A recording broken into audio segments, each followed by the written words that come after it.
Welcome to Season 2 of NAPABA Coffee House, brought to you by the generous support of our sponsors. I'm Priya Purandare, and I'm the Executive Director of NAPABA. This season, NAPABA's Coffee House Conversations focus on how AA and HPI leaders, especially women, have reached positions of prominence across various industries and their paths to power. We are thrilled that this season is being hosted by legal legend and NAPABA trailblazer, Deborah Wong Yang. On today's edition of the NAPABA Coffee House, Deb sits down with a NAPABA trailblazer and former California Supreme Court Chief Justice, Tani Cantil-Sakauye. From 2011 to 2023, she served as the 28th Chief Justice of the state of California and was the first Asian-Filipina American and the only second woman to do so. Today's episode explores the Chief Justice's humble upbringing and how her family's own experience with the court system, including her mother's pro se case and access, or lack thereof, inspired her journey into the law. One theme that we've heard throughout Season 2 has been fighting fear, whether it comes in the form of overcoming imposter syndrome or dealing with being the first and only. I found the Chief Justice's breakdown of how she's confronted challenges in the profession to be really instructive and enlightening.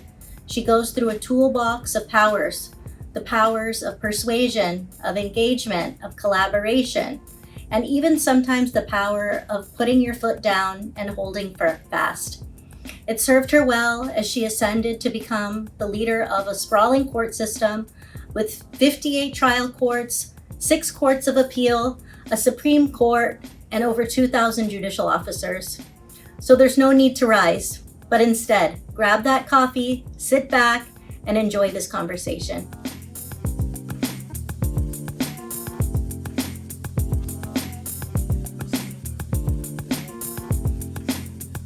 Great. Well, today I want to welcome Justice Tani Cantil-Sakauye, who I'm so excited to have with us today. It's somebody whose career I've followed for many years, even a few decades, but have watched her do tremendously well in my home state of California, lead us on the judiciary, get us through COVID, be a diverse leader in oh so many ways.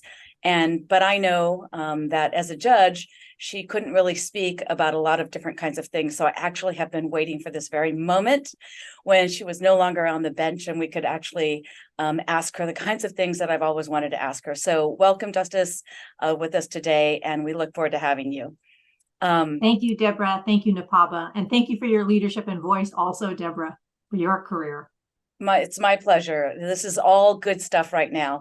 I want to talk to you about the incredible career that you've had, but also life story. And that's what we're going to get into a little bit today. I know that our listeners like to hear some of the background of people so that some of them can relate, some of them can understand, and some of them really understand the full measure of the journey that you've had thus far. But can you tell us a little bit about your childhood and your background and where you came from? I know that I've read in things that your father was Filipino, had worked in Hawaii. I think he was also Portuguese, and your mother was also Filipino, but both of them were farm workers, and really kind of what kind of background you had. Thank you. Well, I've had a background much like I think many folks who of Asian American Pacific Islander descent, large family, very warm and inclusive, but very siloed from the community at large. So we made our own entertainment. We grew our own homegrown leadership, our own leaders. And as the youngest child of a family of 4 and a big family of cousins, and as a female in the Filipino community, it was easy to be lost in the crowd, but I found great places of observation and also great places where I was overlooked to hear and see things. And my parents both lacked an education. My father didn't have an education beyond 2nd grade, and my mother barely finished high school because as a farm worker, she moved from school to school in the Delta following the crops. So she finally got a college degree, an Associate of Arts degree from a community college when my older sister also went to a community college. And my father was an autodidact. He taught himself. He became a mechanic after he entered the war after he lied about his age after Pearl Harbor was bombed. And he was a life learner. And his refrain to me was always, when I couldn't do something, he'd say, "Don't you know physics?" And I'd be like, "Of course I don't know physics." And so I grew up with a lot of learning, but really homegrown learning and learning and doing it yourself. And I learned leadership from all my Filipina quote unquote aunties who weren't blood, but who ran the community, even though the community looked like it was male dominated. And I came to really love culture and to be observant and to serve, because I could see how much it mattered to people, to us, to me, in person and on the ground. No, that's great. And what area of California were you guys while this was going on? Our family is in Sacramento, and my father had saved enough money to buy a piece of land and build a house in an alley in downtown Sacramento. And we lived there until blight or eminent domain came along and said, "This is blight." And it may have been true in retrospect. We lived next to a brothel. We lived in an alley. A lot of men were sleeping in the alley. They seemed to be harmless. They never caused us kids any problems. And it was a pretty diverse community. And I never remembered any trouble at all in that alley until we were ultimately moved out and we settled in a very Caucasian part of Sacramento, a very suburban part. And I learned a whole bunch of things there as a result of being the only ethnic family in the neighborhood. Well, we'll come back to that, because it sounded to me like, when I read the articles about you, that being exposed to lots of different kinds of cultures and life situations, I think, was part of the patina that you brought with you once you were sort of on the bench. But let me go back for a second, because out of that environment, out of that loving and nurturing environment, where does the desire to go to law school come from? Because doesn't sound like that's part of the everyday conversation that's going on. Yeah, you're right. And it may be true for a lot of females, AAPI females. That's not a conversation that happens at home, and it wasn't necessarily encouraged because no one knew what it was. But my interest really stemmed from two things, and that was throughout my childhood. I was aware of the circumstances of my mother going to court pro se to fight eminent domain, knowing now that she would certainly lose. But her takeaway from that was how humiliated she felt from the way she was treated in court. And my mother, a proud and very competent woman, coming home and having that happen to her, really stuck with me throughout my life, and even now, about how she was treated. And then little things in the family about how property was held, who held title, why was title held that way? Also, my uncle who had to leave the state to marry his Caucasian wife, why were these things happening? And, those are things that permeated my childhood that no one ever talked to me about, but I had questions. And I remember going to community college and joining the speech and debate team and having contests and competitions against young college men who were going to law school. And my mother encouraged me that I could do that. So, as I said, those men were beatable, and I beat those men. And I thought, well, how hard can this be? It's not really on par, but it was a beginning. And I'm still friends with some of those people from community college who set the example of going to law school. No, I think that's great.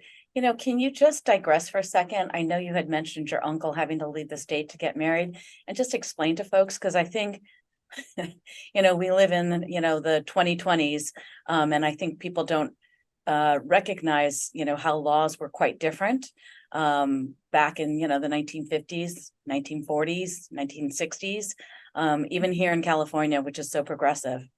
Right. Well, I came from a community of farm workers who had come over from the Philippines. And at the time my uncles and my granduncles came, they were not allowed to date white women. And it was a huge concern and a source of violence when it happened. And my uncle, like all of my uncles on my mother's side, served in the different wars, and they were veterans. And my uncle met his French wife during the war and World War II. And he came back and wanted to marry her. And he had to leave the state. At the time, it wasn't allowed, and it was frowned upon. And they were a mixed marriage, and their challenge was very hard for years and years and years. Thereafter, wasn't accepted for the longest time, and they lived in communities that didn't accept it, even if it was legal. So I remembered that very well, because just the fact that they struggled, but they were in love, and I saw it as an example. No, that's so important.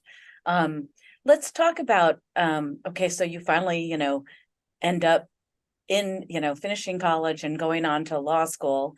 And from what I understand, it was difficult for you to get a job when you came out of law school. And so you had various other jobs. And I know you've spoken about this before, but I wanted you to share that with us, because I think that in that patina of formulating, who you were and the kind of life experiences that you had, because, not to get ahead of ourselves, but once you become a jurist, you sort of step away from that in some ways, and you're not participating in the same kind of way as before. So I find some of those other experiences to be very informative and very educational once someone actually becomes a judge. But let's talk about what happened when you were job searching, after law school. Thank you. And I know your background that comes from that as having been a jurist. I would say that in law school, it was hard in those days to get a job, a paid job in law school. There weren't what we have today of internships and fellowships and bar associations that want students to join. This was the 80s, 81, 82, and this kind of outreach wasn't done. And I didn't come from a family of lawyers that knew law firms. And so in my first year trying to look for work, it was just really sending out as many resumes. And I had a lot of offers for unpaid positions, and I took one. But I also, at that same time, took an interview on campus at UC Davis and took a 2-minute interview to be a blackjack dealer. I went with my other law school roommate, and we showed up and we answered a few questions, and Harrah's hired us. And they trained us for 40 hours to deal cards and to basically look at patterns of numbers. So I had this great skill. And when I got out of law school and it was clear that the job market was already depressed, and this is 1984. Minority women, we barely passed the straight face test, the muster test, in terms of getting an interview in a private firm or even a public service job. So I had my skills and still continue to do some blackjack dealing at Harrah's in Lake Tahoe while I searched for a job. When I got my first break through an AAPI attorney, judge later, now retired, who gave me a job in his firm. And then from there, I went to the DA's office. So you make what you can, and you rely on mentors and friends. I think the other thing too is that, it's hard to know sometimes when you're in that moment that it's actually a bigger environment of things that are preventing you from getting that job, as opposed to just yourself, because, you see the world and just you applying for a job, right? But when you look back at a time like that, it was hard. There weren't that many minorities out there. They weren't really mainstream at all. There were a handful of people like YC Hong and, folks like that who were names that were recognized, but they were just like a small smattering of folks.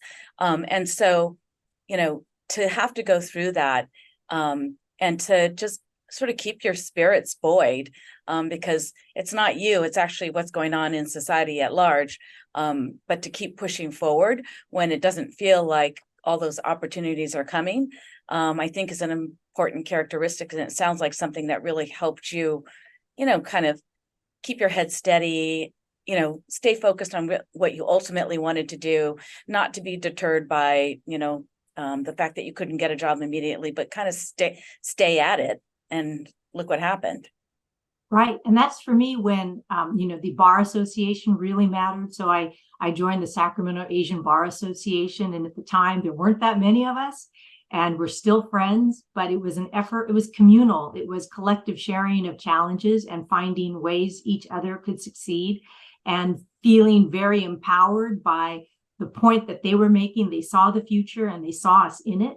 And that was huge. And I'm forever grateful to ABAS in Sacramento for giving me that sense of belonging. No, I think that's great. Okay, so let's talk about, moving forward. Well, you went to the DA's office, you managed to move up from there. I think you went on the municipal court. Governor Dugmajian appointed you, is that right?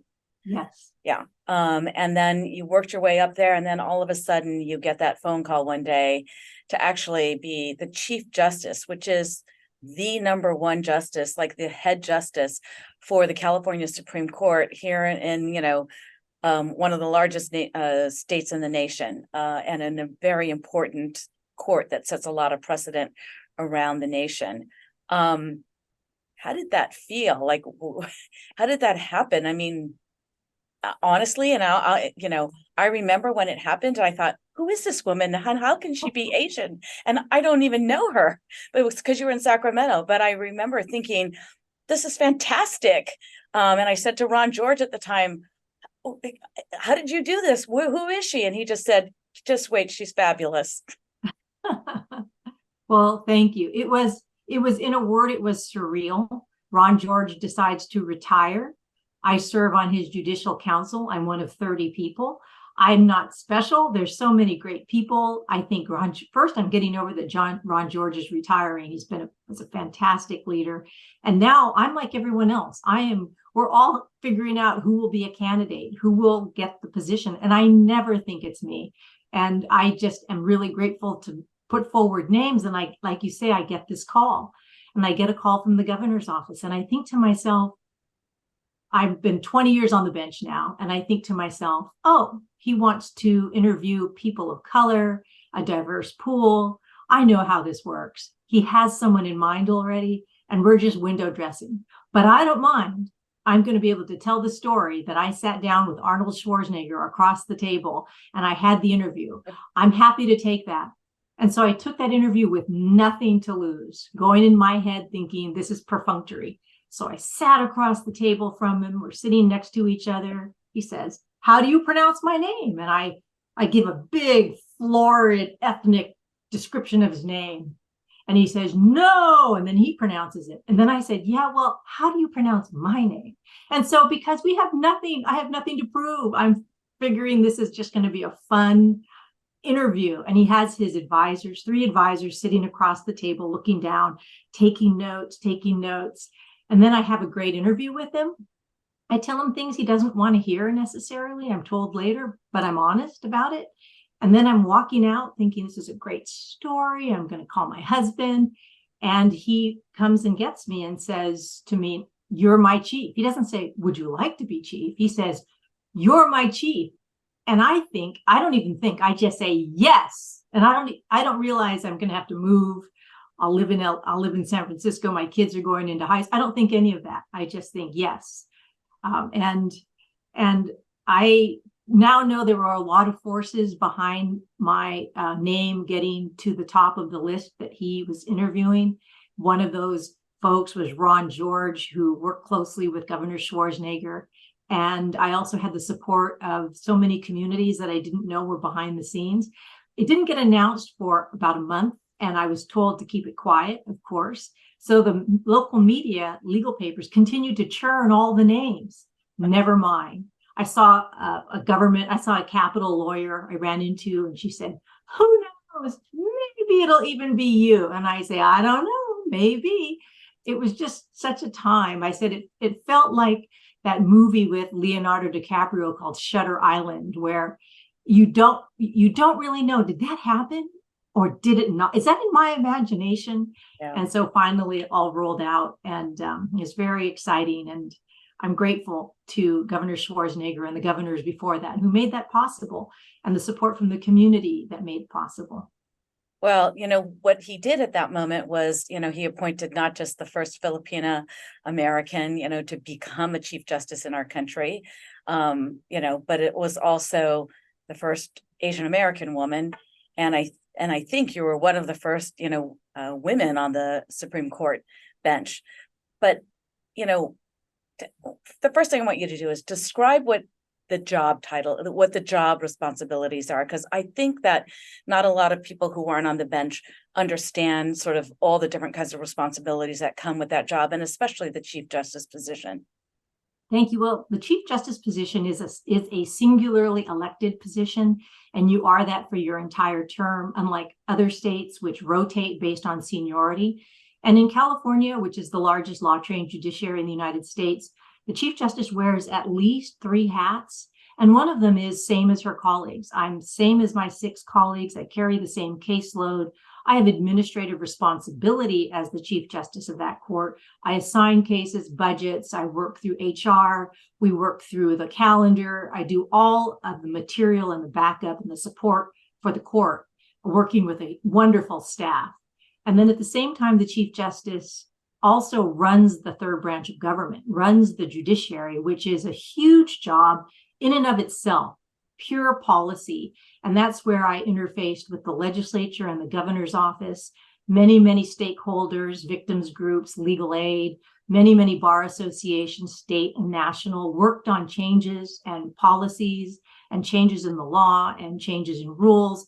And then the chief makes a number of appointments, not only to the Judicial Council, which is a body in the Constitution, named in the Constitution, but also because of the responsibilities the Supreme Court has over the State Bar of California, the largest bar association in the United States, probably the world, where the Chief Justice is the person who leads the policies, the priorities, names to the committees, takes a lot of the heat, goes in and tries to bring the heat down over the California State Bar. I presided over its breakup as a result, which was the first ever in its history. In addition, I help with the Commission on Judicial Performance, the board, the constitutional board or body that removes judges and disciplines judges. Also, the head of ethics in California. We have a Supreme Court ethics for judges who can be removed. I also did a lot internationally with different states and collectives to try to change and influence Congress and to influence the ABA. Additionally, did a lot of work with just local groups and civics and getting to know the judiciary and running the budget, getting a budget for California, which our judiciary is one of the best funded in the United States, but it's also one of the least funded branches of government and government service. So the policy job is huge. It's a job in and of itself. It's a 24-hour job. And then the third hat is representing the judiciary as the third branch in all things that the governor or the legislature want to talk about, running the government, which became really important during COVID when the legislature dropped out, went into recess, and only the executive branch and the judicial branch were open for about 2 of those 3 years. So it is whatever is happening in the state of California. And my view is if the judiciary doesn't step up and take its rightful place, then the legislature and the executive branch will be happy to tell us what to do. And that just couldn't happen, in my view, due to our need for independence. Well, let's take one of those areas, like the policy making piece of it, right? The policy bucket. I mean, I don't know. I mean, as the Chief Justice, you chair the Judiciary Council, and you have to actually formulate and think of constitutional policy and things like that. You create policies that affect the public, that affect people's access to justice. You affect policies regarding how the litigants actually interface with each other and with the courts in the system. I mean, it's a huge job. I don't even know how many courts are there in the state of California. 58 superior courts, 6 courts of appeal, 1 Supreme Court, over 2,000 plus judicial officers. Right. So you have a ginormous judiciary there. How did you, address those kinds of problems and concerns? Because from what I can discern, aside from maybe policy things that you might have dealt with at the DA's office, it wasn't like you had worked, on the Hill before, or, had been a legislative aide in Sacramento and sort of had a rhythm to it or anything like that. This was really just coming up from the legal side of things, and it takes other kinds of talents. And so when you're faced with something that's new and different like that, how is it that you actually approached it and managed to, run it, deal with it very well with a great amount of dignity, but sensitivity too during your tenure? Thank you. Thank you for that, recognizing that. I will say it's a combination of things in your career. So, you know, with your storied career, the challenges you had as a lawyer, what you saw as a lawyer, what you saw as deficits in the system, the things you couldn't fix, the things you knew someone should be addressing but was not addressing.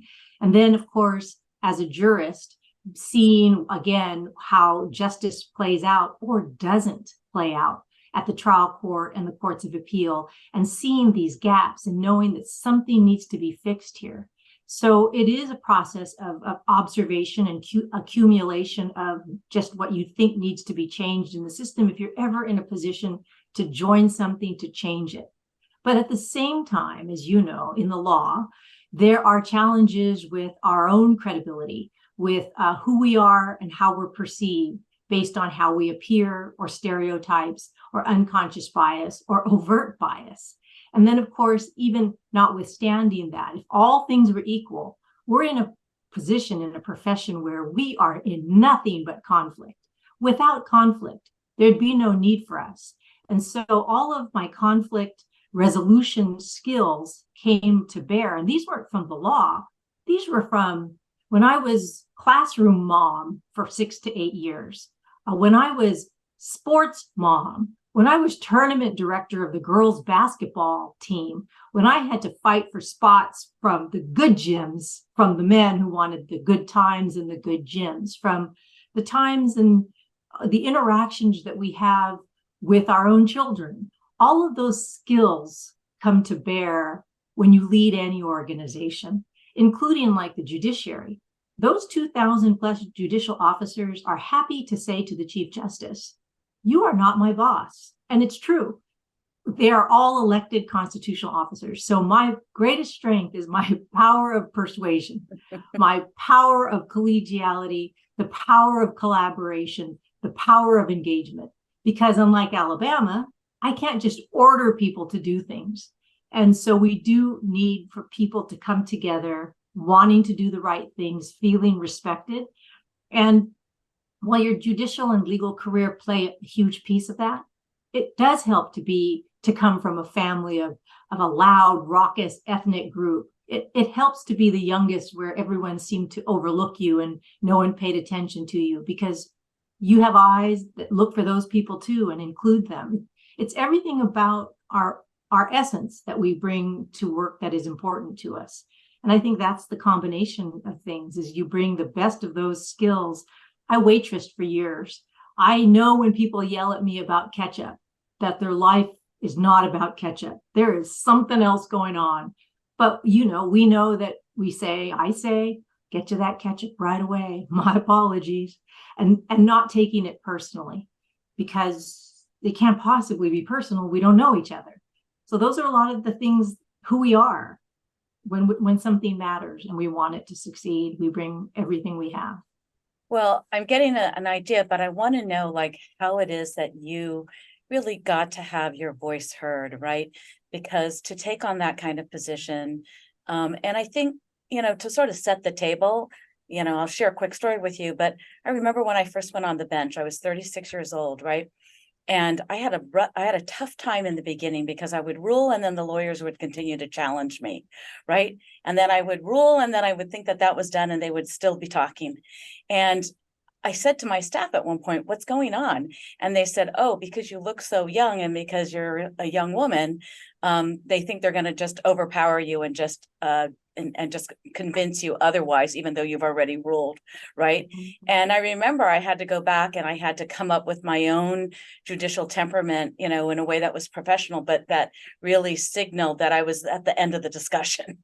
And you know, it required me to revamp aspects of who I was and the way that I communicated.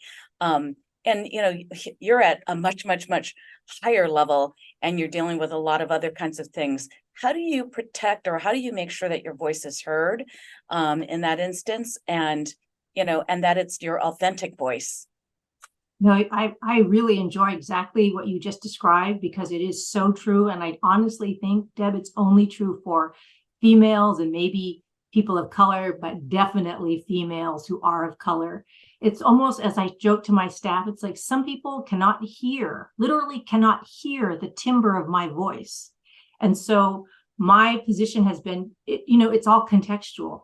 I have to read the room. I have to read the room, and I have to let folks have their say and find the time to say what I need to say, and to say it in a way where I'm heard, whether it means standing up, waving my hands wildly, injecting humor, taking on who the perceived, quote, thought leader or bully.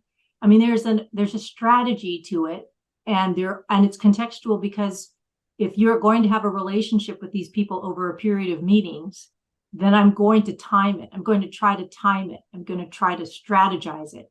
In the same way you bring all of your legal skills to win a case or to prepare for a case, and you prepare for the unexpected. And so for a long time, exactly what you described happened at every level of court for me: trial court, court of appeal, and at the Supreme Court. And so part of it was, I'm not going to be daunted by this. I'm going to continue forward. I'm going to look you in the eye. We're going to have that hard conversation. I'm going to call you up and make you appear in my office personally. I'm not going to allow this to happen over email. And to be honest, at the Chief Justice stage, there are times when I intentionally made the situation a head game for someone. I would say, I need to talk to you. It's not going to be good. And I want you to come on Friday at 3:00 to San Francisco in my office. What's this about, Chief? I'm not going to tell you what it's about. And so there are times when that hand had to be played. And other times it's trying to reach someone through a friend to try to get word to them, to sort of soften them before we can get to a challenge that we need to overcome. But I say it's contextual because as the new chief, it required some building of relationships. As you pointed out, no one knew me. Why would they? I'm on the appellate court in the 3rd District in Sacramento. I'm one of 11. And, we are invisible at the appellate level pretty much. And so I came out and there was a lot of, who is she? How can she be doing this? She doesn't look the part. All chief justices before me, except for Rose Bird, came out of central casting. They looked like a chief, white-haired, tall, Caucasian. In comes me, and that's a whole different challenge for people, because they have a visual and they have a stereotype and an unconscious bias. So it is about showing up, being consistent, reaching out, having meetings where you establish protocols and fairness, and you're listening, actively listening, and staying involved, and making sure you're staying involved, which might mean you need to change the procedure or ask the procedure to be changed to include you, which is hard, but how can people deny that in terms of wanting to be included?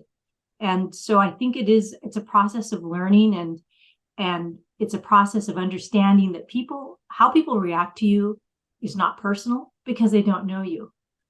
But in order to know you, you also want to really be in a place where they can trust you and they also feel comfortable with you. It's them getting comfortable with you.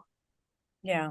Well, I want to thank you for that, because I think one of the things that your court, while you were there, was really famous for is that you had lots of different kinds of justices with different kinds of backgrounds and from different political parties. And yet there was a camaraderie, and there was a discussion of legal issues, and not with the same kind of polarization that sometimes we see in other locations and other states, especially these days. So, thank you for that, because I do think that having those discussions and having a forum that you created for them to be able to have those discussions really gets us to the best point that we can in the law.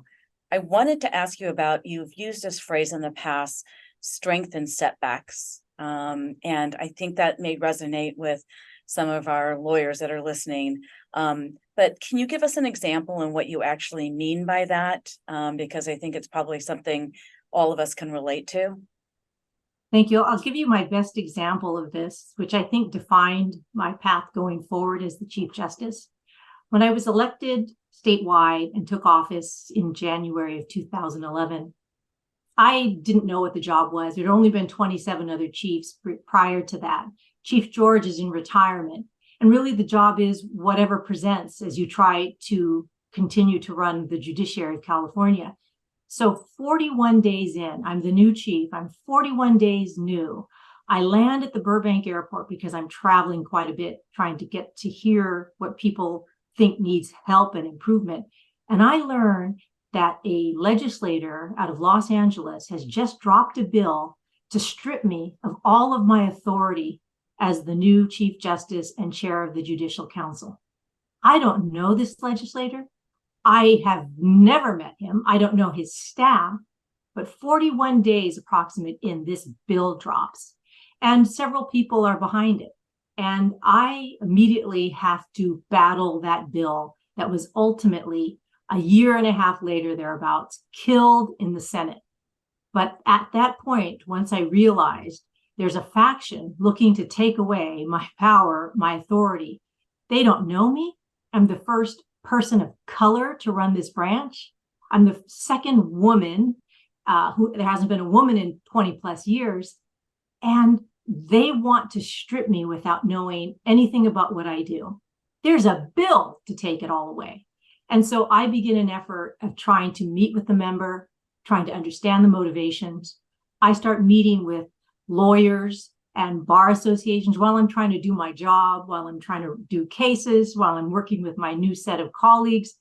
And I have to understand the motivation behind this, which I never quite fully understood, except that that bill went to hearing. It was televised.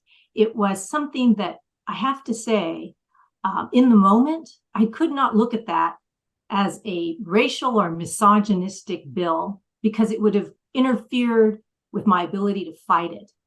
But that first year and a half, while I'm learning the system, while I'm meeting judges and lawyers, while I'm trying to write opinions, put my staff together, run the judiciary, there is this bill that keeps getting hearings, that keeps getting media play. The legal papers are writing about it. The legal papers are getting quotes from people about it. I have to fight that, but I can't let it be the source of who I am. That has to be, even though it's first and front center for me, it has to be seen as back in the line of priorities because I have work to do. And so in that really struggle that I've never before experienced, and since I have not experienced, I grew so much. The strength and the people and the need for me to reach out to the coalitions of attorneys. I traveled thousands and thousands of miles that year in my first year just to meet with attorneys, to get support for the judiciary, to get support for our budget, also trying to make coalitions. That first year and a half, it was such a tense struggle. And at the same time, it's my greatest source of strength. After I defeated that bill, it was as if, I dare you, I dare you. And in the meantime, I'd made a lot of friends and supporters who believed in justice and believed in access to justice and had ideas that we could now we could start to execute these ideas because this bill had gone away. I had to work the governor that if it gets to your desk, Governor Brown, you'll veto it. Yes. I go to the Senate. I meet with the speaker who happened to the president pro tem of the Senate, who is my old law school friend, talk to him about it. We're in the middle of a recession. They've got bigger things to do than deal with my drama. But I'm there pushing for a budget and also saying, veto this bill, kill this bill. And it was the worst experience of my life. And it was the best experience of my life because to this day, I can't imagine a whole lot worse professionally. And it really required support and teamwork. And all of us now look back on that and laugh. We say we should get a tattoo because it was so toxic. And at the same time, I don't know, it turned into the best thing that could have happened to me in so many ways. You know, it's interesting because I've interviewed a couple of other people before you. And one of the threads that I'm hearing, and I hear it here too, is that you can't have fear, and that you have to sort of rise above whatever that is. And here you definitely did. And this is not a little fear. This is like a real challenge to your authority, not just for you, but for all other chief justices who would come after you. It's a challenge to the judiciary. And so, your ability to sort of fight that and to rise up against that and to get the word out and to add on all those responsibilities on top of the everyday of running the, one of the largest courts in the nation, is really unbelievable and admirable. And I can see completely how that would be a learning lesson for somebody who, grew up in the kind of atmosphere. And me too, I grew up in Chinatown. I wasn't trained to be in the, what do I used to call it, in the Coliseum with the gladiators. That wasn't part of my dinner conversation, every night after school. So, really rising and having that growth as a professional really, was tremendous. I have two more questions for you. One of them is, we know you've moved on now that you've retired, and now you're at the Public Policy Institute of California. I just wanted you to just sort of describe why you made that move and what it is that you're doing over there for people who aren't familiar with that. Thank you. Well, after 32 years on the bench and looking to run for another 12 years as the Chief Justice, and chiefs and appellate justices in California do not run opposed. It's a retention election. So you run against yourself. You're the name on the ballot, and it's either a yes or a no. And therefore, that's how you hold office. And after 32 years and 12 years as chief, I decided to step back and just sort of survey the landscape, which I think we all owe it to ourselves, because the law is so invigorating and so fluid and dynamic. You can spend 30 years without thinking about it and be fully satisfied.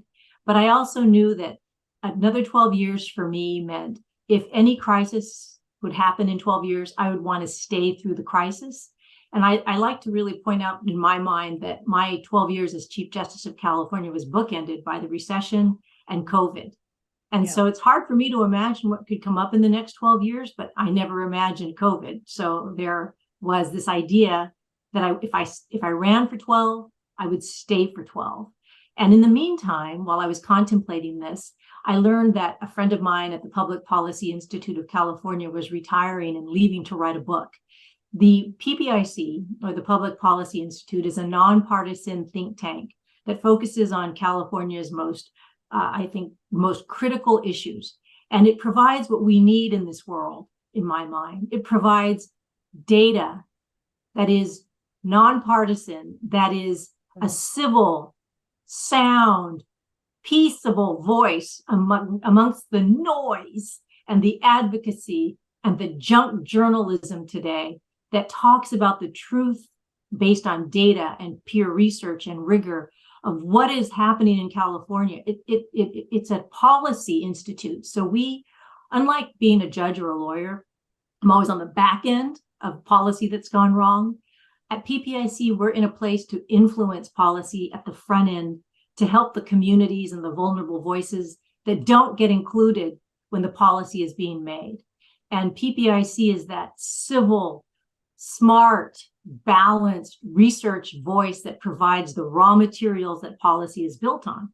So PPIC, our researchers, are regular people who testify at these hearings next to the Legislative Analyst's Office, the other independent research organization in California. And we are nonpartisan because we are independent. 30 years ago, approximately, Hewlett of Hewlett-Packard, Roger Hines, who was the president of all of the UCs at the time, and R.J. Miller, who was Ford Motors' golden boy and then dean of Stanford Business School, they said 30 years ago, we need some sanity. We need a voice that speaks truth about facts. And so they put their own millions together 30 years ago to make PPIC. And that's our core, is those three men, their charter, that we let truth and data speak for itself. And so I thought, for me, that is very public service adjacent. That is very public government court adjacent. And I'd like to be on the front end for once to help build policy. I want you to enjoy that, because I think you're going to have a great time being on the front end of things when you already know what it's like to be on the receiving end of it.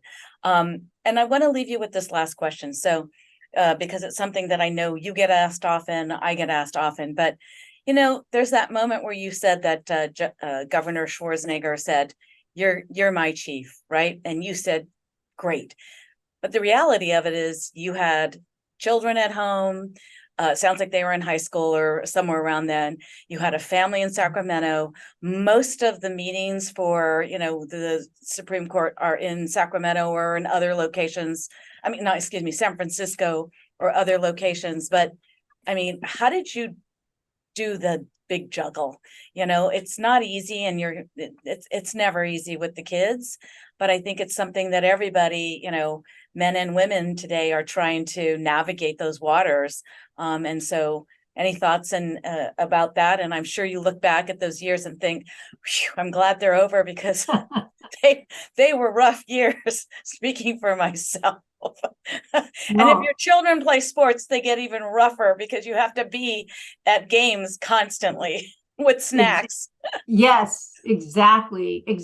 No, that's exactly right. I joke that my childbearing years, which I loved, and my child raising years, I feel like I had a low grade flu for like 25 years. But that aside, I will say that what you said is absolutely right. It's a juggle, and everybody has their own style of juggling, and there's no right way and there's no wrong way, and there's no points for getting it, and there's no perfect day. It's just, I barely get there. I'm there. I get it done. It isn't pretty. I drop the ball. I miss things with my family. I miss things at work. Thank God I have great teams that help, but it is a collective. And it's important to push yourself, because you're so capable. You'll become so incredibly efficient and kind. When people say things to me about juggle, I get it. I used to run a court where I needed to pick up my kid at 5:00. And so I would yell out on the court, everybody's got to be lined up and ready to go at 4:30. I have to pick up my kids. And that became one of the most popular courts, because the attorneys wanted to pick their kids up too. So you're not alone in this. It's about finding solutions that work for everyone. It may not be that I'm the trial judge these 5 years of my kids' 1st grade through 5th grade. I'm actually going to do negotiations or trial settlement, because I can't guarantee I'll be there for a jury every day, because I'm catching all their colds. So really, it's taking different assignments. It's not forever, but I'm going to take something less exciting, less glamorous for a few years. I'm going to do my work at home. That's what's going to happen. It's not a trajectory. It's kind of like some of the graphs that we see up and down, but really it's about your own satisfaction, and you're the one who's the judge of that. And don't use anyone else's yardstick. Well, thank you for that. And, thank you for the tenure that you gave to us on the bench for all those years. And thank you for ushering the California Supreme Court for, over a decade, and being a leader in our state and in our community. We can't thank you enough for that. I think with that, we're going to thank you for being with us here today and wrap this up, but really appreciate your time and everything you've given to us. Thank you, Deborah. I feel the same way about you. Thank you. And thank you, NAPABA.